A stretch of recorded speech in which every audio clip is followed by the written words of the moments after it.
گزشتہ 2 ماہ سے پاکستان کے طول و عرض میں بارشیں ہیں کہ تھمنے کا نام ہی نہیں لے رہی، تو دوسر چھوٹی طرف سیاسی اشرافیہ ہے جو باہمی کشیدگیوں میں اس قدر مصروف ہے کہ گزشتہ 1 ہفتہ قبل تک ان کے پاس نجی ٹیلی ویژن چینلوں پر ایک دوسرے کے خلاف تسلسل کے ساتھ کی جانے والی پریس کانفرنسوں سے فرصت ہی نہیں تھی۔ سب اپنے مخالفین کو ہر قیمت پر گناہگار ثابت کرنے میں اس قدر مصروف تھے کہ نجی ٹیلی ویژن چینلوں کے پاس بلوچستان، سندھ، خیبر پختونخوا اور جنوبی پنجاب میں سیلاب متاثرین پر ٹوٹ پڑنے والی قیامت کو عوام الناس کے سامنے لانے اور اقوام عالم کی توجہ اس طرف مبذول کرانے کا وقت ہی دستیاب نہیں تھا۔ حالانکہ سوشل میڈیا پر بلوچستان، جنوبی پنجاب میں کو سلیمان کے علاقے راجن پور، فاضل پور، تونسا اور دیگر تحصیلوں میں بستیوں کے اجڑنے، سینکڑوں افراد کے سیلابی ریلوں کی نظر ہونے اور ہزاروں کی تعداد میں مال مویشیوں کے بہہ جانے پر مبنی مناظر وائرل ہے کر چیخ چیخ کر اس تباہی سے آگاہ کر رہے تھے جو برسات زدہ علاقوں کے مکینوں پر بار بار نازل ہو رہی تھی۔ بلوچستان میں غیر معمولی بارشوں سے مختلف اضلاع میں عوام الناس کو درپیش مشکلات کی طرف ہمارا الیکٹرانک میڈیا اس وقت متوجہ ہوا جب بلوچستان، کوئٹہ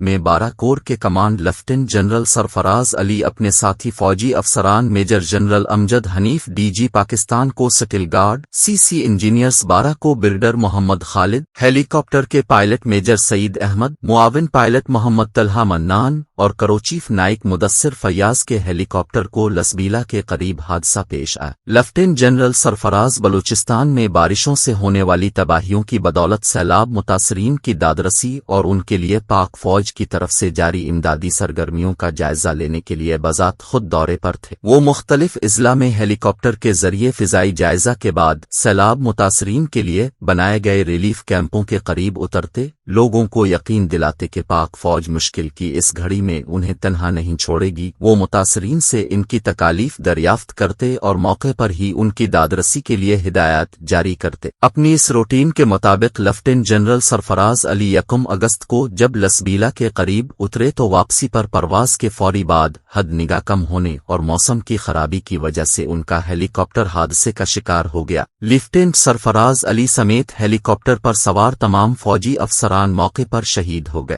یہ انتہائی اہم خبر تھی جسے پاکستان دشمنوں اور ملک کے اندر کچھ کم ظرف افراد نے منفی رنگ دینے کی کوشش کی، تاہم اس دلخراش حادثے کی وجہ سے پاکستان بھر میں لوگوں کو احساس ہوا کہ غیر معمولی بارشوں کی وجہ سے بلوچستان کا 70% علاقہ پانی میں ڈوب چکا ہے، سینکڑوں بستیوں کا نام و نشان مٹ چکا ہے۔ پہاڑوں سے آنے والے بفرے ہوئے پانی کے ریلے اپنے ساتھ سینکڑوں لوگوں کو ساتھ بہا کر لے گئے، ان میں بچے اور عورتیں بھی شامل ہیں۔ لوگوں نے اپنی آنکھوں سے دیکھا کہ کس طرح بھیڑ بکریاں تیز رفتار پانی میں ڈوبتی، مرتی، بہتی چلی جا رہی ہیں۔ چند روز تک یہ مناظر نجی ٹیلی ویژن چینلوں پر خبروں میں جگہ حاصل کر پائے۔ اس کے بعد واپس ملک میں جاری سیاسی کشیدگی ٹیلی ویژن چینلوں کی توجہ کا مرکز رہی۔ انہیں دنوں کو سلیمان کے پہاڑوں میں ڈیم ٹوٹنے کی بدولت تونسا، راجن پور، فاضل پور اور دیگر بہت سے علاقے تیز رفتار ردوکن ہوئے اور آبادیوں میں داخل ہونے والے پانی کی لپیٹ میں آ چکے تھے، لیکن وفاقی اور صوبائی حکومت اس طرف توجہ کیا دیتی۔ وہ پنجاب کی وزارت اعلیٰ کے حصول کے لیے جاری رسا کشی میں اتنے مصروف تھے کہ انہیں سیلاب سے تباہ حال آبادیوں اور وہاں ہونے والی جانی و مالی نقصانات کی طرف متوجہ ہونے کا وقت ہی نہیں ملا۔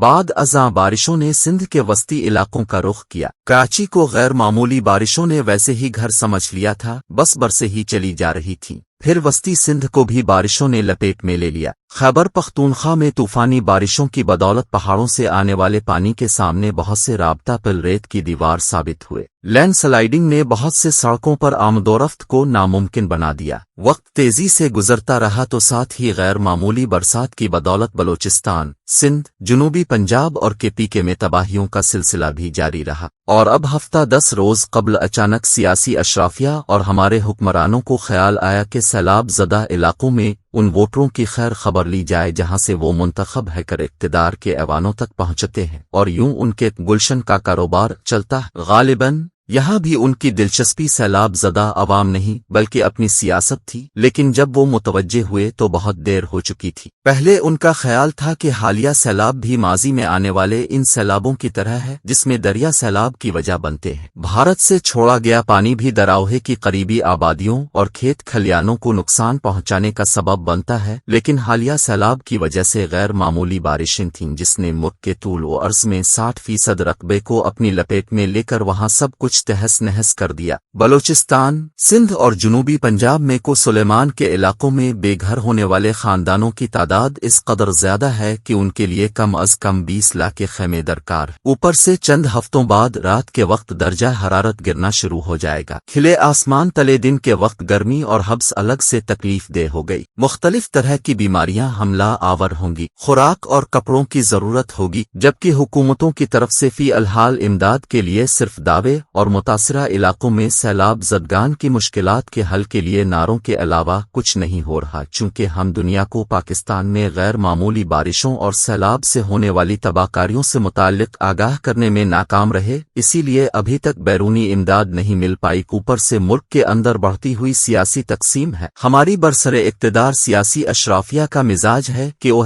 امداد کا حقدار صرف اپنے حامیوں کو سمجھتی ہے، جس کی وجہ سے ان کے مخالف متاثرین کے حصے میں صبر کے علاوہ کچھ نہیں آتا۔ صرف پاک فوج ہی ہے جو بغیر کسی تفریق کے متاثرہ علاقوں میں سب کا یکساں خیال رکھتی ہے۔ اس کی ماضی میں بہت سی مثالیں موجود ہیں جس میں مخیر حضرات متاثرین کی امداد کے لیے نقد رقوم امدادی سامان حکومتی مراکز کو دینے کی بجائے پاک فوج کے حوالے کرنے کو ترجیح دیتے ہیں۔ ویسے بھی جس بڑے پیمانے پر تباہی پھیلی ہے، حکومت کے لیے ممکن نہیں کہ وہ یہ ذمہ داری خود سے پور چھوٹیے کر سکے۔ بڑے صنعتی اداروں، NGOs، ہلال احمر کی تنظیموں اور مخیر حضرات کو آگے آ کر سیلاب متاثرین کی مدد کا بیڑا اٹھانا ہوگا۔ کچھ مخیر حضرات اپنے مجبور وبی کے سیلاب زدگان کی مدد کو ضرور پہنچ رہے، ان کے لیے بھی یہی بہتر ہے کہ متاثرہ علاقوں میں پہلے سے امدادی سرگرمیوں میں مصروف پاک فوج کو یہ فریضہ سونپا جائے جو کشتیوں کے ذریعے دور دراز کے علاقوں میں پھنسے سیلاب زدگان تک خوراک اور ضروریات زندگی کا دیگر سامان پہنچا سکے۔